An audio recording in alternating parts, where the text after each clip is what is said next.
Greetings. Welcome to Avon Valley Church's Thought for the Day. My name is Jeremy. Today I'm going to reflect on Mary, God's choice to be the mother of his son Jesus. In art and in many people's minds, Mary is meek and mild, a sweet, innocent young maiden. But I suggest that she was a person of amazing resilience, who was resourceful and of great strength of character. Thus she was able to overcome the considerable difficulties in her God-given assignment. Mary was not only carefully chosen, but also she then earned the right to become the best known and most significant lady in the history of the world.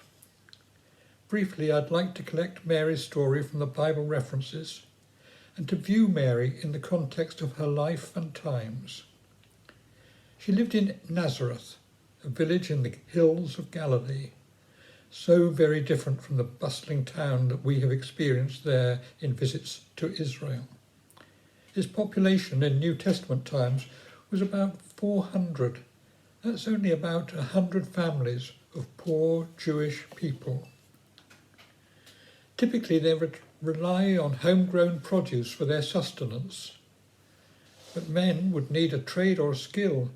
They'd have to go out to work on the big estates or in the local new-build Roman-style town in order to pay the high taxes demanded by Herod, the rulers of Galilee, and the Roman invaders and the people of Jerusalem, in the temple, that is.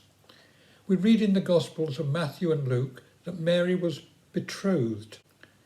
Betrothed was a celebration, but also a formal binding marriage contract between two families.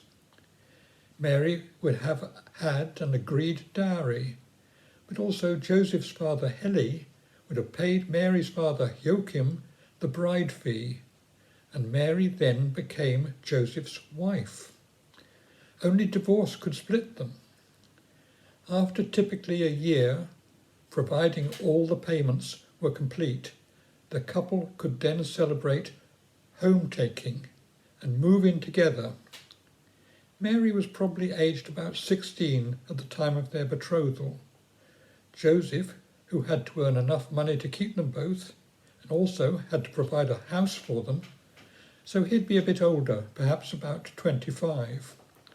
The idea of him being old was first created 400 years later, and it has got no Bible reference.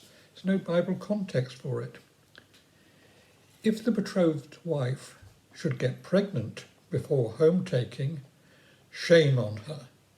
But if her husband disclaimed the conception, then she had committed adultery, and before Roman times could be stoned to death. But under Roman law, no Jewish court or assembly could pass a death penalty.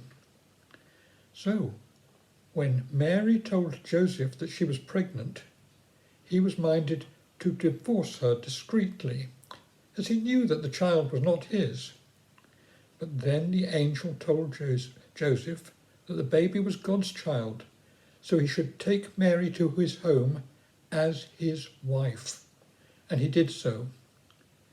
Then you may wonder why Mary, who was pregnant, very soon travelled on foot or donkey 4 or 5 days south to visit Elizabeth. Well, think of her situation, and think what the neighbours might say. It's likely that Mary and Joseph wanted their neighbours to assume that the baby was conceived after their home-taking, when they were living together. So it was prudent for Mary to go away before her baby bump became obvious. When she returned after a few months, who could tell when it was conceived? Now let's pause for a moment and think about Mary from the start of her betrothal. She would happily have been looking forward to their future together.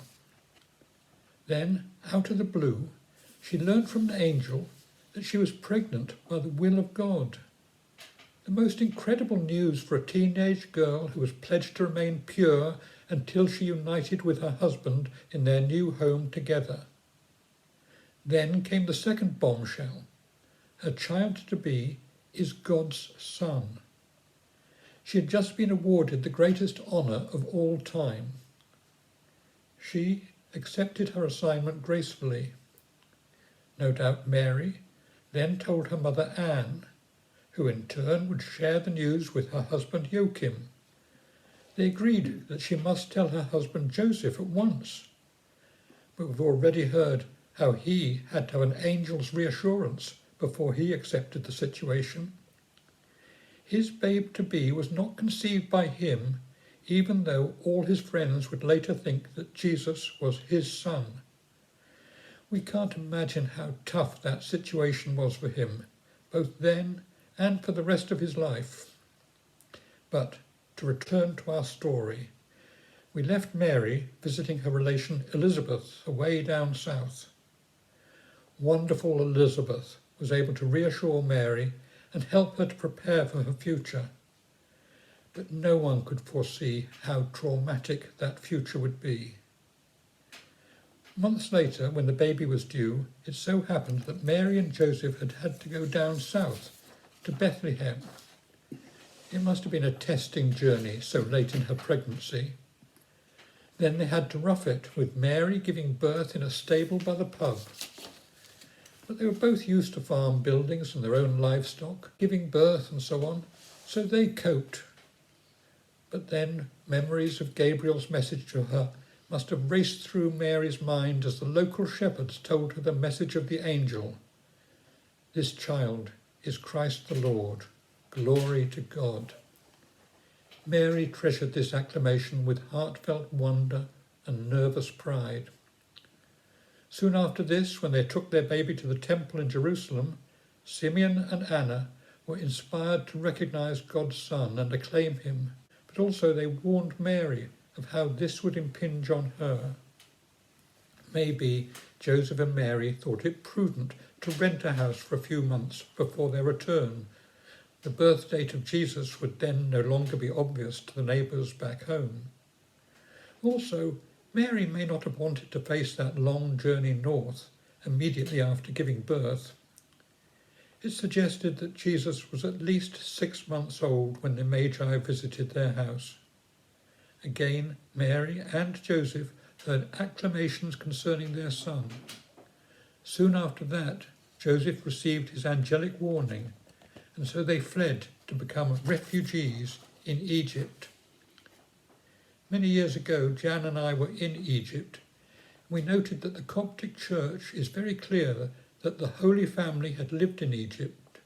We visited a monastery at a small desert oasis. The monks told us that the Holy Family had once resided at that oasis. A year or two later, they returned to Galilee, back to their home in Nazareth. They would soon have settled back into the rural way of life alongside their relations and their friends. On television, the Owen family on their Yorkshire farm give a fair idea of family commitment to the farm and to each other, and that's likely to be similar to the lifestyle of Mary and Joseph with their 7 or more children. In addition to sustenance farming, he was a carpenter and a builder. Joseph probably worked in the nearby rebuild of the town of Sepphoris. When he was old enough, Jesus would have joined him, working alongside his father. Jesus may even have studied at the synagogue there. Also, Mary may have sold farm produce there. Thus, we can place Mary settled back in her own village, now a proud mother and wife of a hard-working smallholder farmer and carpenter. It was a very ordinary life for the world's most significant woman. When we were in Israel, we bought a wood carving. Here we see a lady, a goose tucked under her arm, a basket there, perhaps containing dates and figs and honey and other produce from their small holding or farm, and from the horticultural side, which Mary may have looked after. So maybe this young lady more truly represents how Mary may have been at this time. Oh, how we would love to know what Jesus did in those many years as he felt the call of his destiny. Where and how did he train and study? There is no record, not even a hint. Then Jesus began his ministry. How very confusing it was for his family. Your own son or brother stating that he was God on earth. It seems likely that Joseph died about this time. Life expectancy on average was not great amongst hard-working Galileans in Roman times. Second son James would have taken his place as principal earner, but Mary, in mourning for the loss of Joseph, was now the senior member of this family. She must have thought back, pondering on the message of Gabriel, the dreams of Joseph, the greeting of Elizabeth, the predictions of Simeon and Anna, the excitement of the shepherds, the salutations of the Magi. But now, Jesus, her son, God's son, what was in store for him? Where did his inspiration and conviction come from? How would his God-given mission work out? How and where would it all end? She must have wished for Joseph by her side. Together they'd been a great team for some 30 years. And now she alone must guide her family and lead them in their loving, questioning support of Jesus. Imagine Mary's prayers. Prayers for her family, prayers for Jesus. Prayers for her people overtaxed and suffering under foreign rule.